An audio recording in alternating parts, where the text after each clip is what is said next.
नमस्कार। आज की चर्चा में हम बात करेंगे रिसेंटली गवर्नमेंट ने गेहूं और दालों के भंडारण पर सीमा लगा दी है, एक स्टॉक लिमिट लगा दी गई है।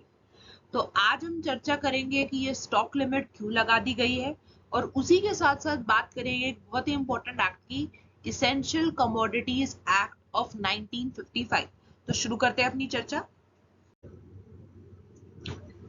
तो बात करें अगर स्टॉक की भंडार की, तो ये आपको पता ही होगा कि हमारे देश में जो भी स्टॉक प्रोड्यूस होता है, चाहे वो चावल का हो या गेहूं का हो,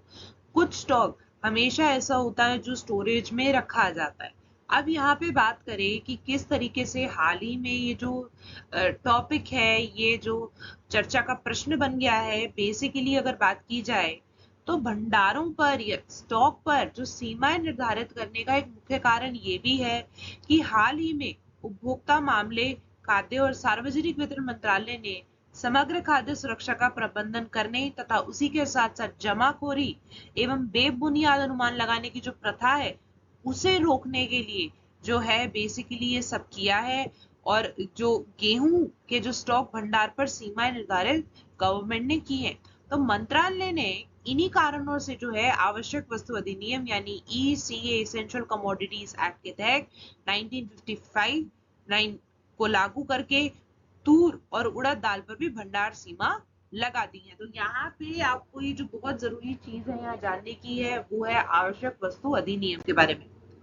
वहीं पे बात करेंगे सीमा निर्धारण का जो कारण रहा है, किस तरीके से सीमा गवर्नमेंट ने क्यों लगाई है, इसके पीछे क्या रीजंस रहे हैं। तो अगर बात की जाए तो गेहूं उत्पादन से कुछ संबंधित ऐसी चिंताएं हैं जिनके बारे में जानना बहुत जरूरी है। अगर इसी साल देखें तो हम एक ऐसे फेज में हैं जहां पे ग्लोबल वार्मिंग का जो इफेक्ट है वो ग्लोबल लेवल पे देखने को मिल रहा है। उसी के साथ साथ जो एग्रीकल्चर है, एग्रीकल्चर पे भी और एग्रीकल्चर प्रोडक्शन पे भी इस चेंजिंग क्लाइमेट का असर देखने को मिल रहा है। फरवरी 2023 में बेमौसम बारिश और उच्च तापमान के कारण कुल गेहूं उत्पादन को लेकर स्वाभाविक चिंता काफी तरीके से यहाँ पे जताई जा रही है। और कम उत्पादन से कीमतें बढ़ती हैं। अगर किसी चीज की मार्केट में अगर बात की जाए कि सप्लाई कम हो जाएगी, तो उसी के साथ साथ यहाँ देखा जाएगा कि जो प्राइसेस हैं वो काफी हद तक बढ़ सकते हैं। तो इसी तरीके से जो सरकार की खरीद कीमतों से अधिक हो सकती है तथा आपूर्ति स्थिरता को प्रभावित कर सकती है। तो शुरुआती अनुमान की तुलना में गेहूं खरीद में संभावित 20% की कमी की संकेत है कि आने वाले टाइम में हम एक वीट शॉर्टेज देख सकते हैं। और ये नंबर छोटा नहीं है, ये नंबर काफी बड़ा है, लगभग 20%, 20%। तो अगर बात की जाए कि गेहूं की, तो आपको पता ही होगा गेहूं एक ऐसा पदार्थ है जो हमारे देश में हाई लेवल पे कंज्यूम किया जाता है, स्पेसिफिकली नॉर्दर्न इंडिया की अगर हम बात करें। और ओलावृष्टि के कारण भी मध्य प्रदेश, राजस्थान और यूपी में अगर बात की जाए लगभग 5.5 लाख हेक्टेयर गेहूं की फसल को नुकसान होने का अनुमान भी लगाया जा रहा है। भारतीय मौसम विज्ञान विभाग ने प्रजनन वृद्धि अवधि के दौरान उच्च तापमान के कारण गेहूं की फसलों पर प्रतिकूल प्रभाव की चेतावनी भी जताई है। तो इसी तरीके से अगर देखा जाए जिस तरह की क्लाइमेटिक कंडीशंस रही हैं और आने वाले समय में जो फोरकास्टिंग करी जा रही है कि जो गेहूं की जो सप्लाई है वो कम हो सकती है, उसके कारण जो प्राइसेस में एक बहुत बड़ा इफेक्ट यहाँ पे देखने को मिल सकता है। उसी के साथ साथ अगर तूर और उड़द की दाल की बात की जाए तो इसेंशियल कमोडिटीज एक्ट 1955 लागू करने की क्यों जरूरत पड़ी। तो कर्नाटक, महाराष्ट्र और एमपी के प्रमुख तूर उत्पादक राज्यों के कुछ हिस्सों में अत्यधिक वर्षा और जल जमाव की स्थिति के कारण वर्ष 2021 की तुलना में खरीफ क्रॉप्स में धीमी प्रगति के बीच जुलाई 2022 के मध्य से तूर की कीमतों में वृद्धि हुई है। तो आप देख सकते हैं कि किस तरीके से अगर हम क्लाइमेट्स की बात करें, किसी भी क्रॉप को उगने के लिए अगर हम वीट की बात करते हैं या हम उसके अलावा राइस की बात करते हैं, हम किसी दाल की बात करते हैं, हर क्रॉप को उगने के लिए एक पर्टिकुलर क्लाइमेटिक कंडीशन की जरूरत है। उसे एक पर्टिकुलर टेम्परेचर चाहिए और जिस तरीके से क्लाइमेट चेंजेस हो रहे हैं, इस तरीके से देखा जाए तो जो इनके उत्पादन में एक तरीके का डिफरेंस आया है और उसी तरीके से जो आगे है चिंताजनक सिचुएशन यहाँ पे बनी हुई है। तो किसी भी अवांछित मूल्य वृद्धि को नियंत्रित करने के लिए सरकार घरेलू एवं विदेशी बाजारों में दालों की समग्र उपलब्धता और नियंत्रित कीमतों को सुनिश्चित करने हेतु पूर्व निर्धारित कदम उठा रही है। तो इस तरीके से आप देखेंगे कि जो मुख्य कारण रहा है बेसिकली क्यों रहा है ये स्टॉक पे लिमिट्स लगाने का, ये कंडीशंस जो क्लाइमेटिक कंडीशंस हैं और जो फोरकास्टिंग आगे के समय के लिए की जा रही है उसी के कारण ये सब हुआ है।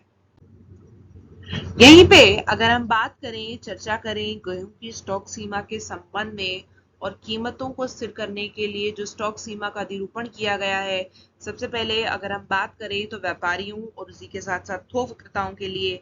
अनुमत स्टॉक सीमा 3000 मीट्रिक टन निर्धारित की गई है और इसी के साथ साथ ही जो खुदरा विक्रेताओं के लिए प्रत्येक बिक्री केंद्र पर 10 मीट्रिक टन होने के साथ बड़ी श्रृंखला के खुदरा विक्रेताओं के लिए सभी डिपो पर 3000 मीट्रिक टन तक निर्धारित की गई है। प्रसंस्करण इकाइयों को उनकी वार्षिक स्थापित क्षमता का 75% तक स्टॉक करने की अनुमति है। खाद्य और सार्वजनिक वितरण विभाग के पोर्टल पर संस्थाओं को नियमित रूप से अपने स्टॉक की स्थिति घोषित करने की आवश्यकता होती है और सीमा से अधिक स्टॉक होने की स्थिति में निर्धारित सीमा के अंतर्गत लाने के लिए अधिसूचना जारी करने की समय सीमा जो है यहाँ पे 30 दिन बनाई गई है। उसी के साथ साथ अगर बात करें ओपन मार्केट सेल स्कीम की यानी OMSS, तो OMSS के माध्यम से गेहूं की बिक्री यानी सरकार ने OMS के माध्यम से 15 लाख टन गेहूं बेचने का निर्णय लिया है और गेहूं मिलों, निजी व्यापारियों, थोक खरीदारों और गेहूं उत्पादकों द्वारा ई नीलामी के माध्यम से बेचा जाएगा। उसी के साथ साथ नीलामी 10 से 100 मीट्रिक टन के थोक मूल्य के लिए आयोजित की जाएगी जिसमें कीमतों और मांग के आधार पर अधिक से अधिक नीलामी की संभावना होगी। वहीं पर कीमतों को कम करने के लिए चावल की बिक्री हेतु भी इस तरह की योजना पर काफी सरकार विचार कर रही है। तो एक तरीके से अगर यहाँ देखा जाए तो गवर्नमेंट पूरे मेजर्स के साथ जो है इसका एग्जीक्यूशन यहाँ पे करना चाहती है। वहीं पे शासनादेश के उद्देश्य के बारे में बात करेंगे तो कीमतों का स्थिरीकरण हेतु अगर मार्केट में प्राइसेस बहुत ज्यादा बढ़ जाते हैं तो आम आदमी के लिए यहीं पे जो ये बेसिक नेसेसिटी चीजें होती हैं जैसे कि फूड की हम बात करते हैं वो खरीदना काफी मुश्किल हो जाएगा। तो प्राथमिक उद्देश्य बाजार में गेहूं की कीमतों को स्थिर करना है। यानी यहाँ पे इसे बोला जाए तो जो गवर्नमेंट ने ये मेजर्स लिए हैं, पहला जो रीजन इसका बताया जा रहा है वो है प्राइस स्टेबिलिटी। तो गेहूं आपूर्ति श्रृंखला में शामिल विभिन्न संस्थानों पर स्टॉक सीमा लागू कर सरकार का उद्देश्य जमाखोरी और उसी के साथ साथ सट्टेबाजी को रोकना और उसी के साथ साथ गेहूं को स्थिर जो उसकी आपूर्ति सुनिश्चित करना है और कीमतों को स्थिर करना है। तो प्राइस स्टेबिलिटी जो है बेसिक यहाँ पे एजेंडा गवर्नमेंट का रहेगा। वहीं पर बात की जाए सरकार का इरादा कीमतों को स्थिर करके उपभोक्ताओं हेतु गेहूं को और अधिक किफायती बनाना है। OMSS द्वारा केंद्र के माध्यम से गेहूं के वितरण में खुदरा मूल्यों पर नियंत्रण बनाए रखने से गेहूं आम लोगों हेतु सस्ता पहुंचाया जाएगा। आपूर्ति की कमी को रोकने और उसी के साथ साथ खाद्य सुरक्षा को सुनिश्चित करने के लिए स्टॉक सीमा की निगरानी और प्रबंधन के साथ ही सरकार का उद्देश्य मांग को पूरा करने के लिए गेहूं को पर्याप्त आपूर्ति सुनिश्चित कर बिक्री से संबंधित कमियों को दूर करना है और सार्वजनिक वितरण प्रणाली के माध्यम से समाज के कमजोर वर्गों को गेहूं उपलब्ध कराने का मुख्य एजेंडा यहाँ पे रहेगा।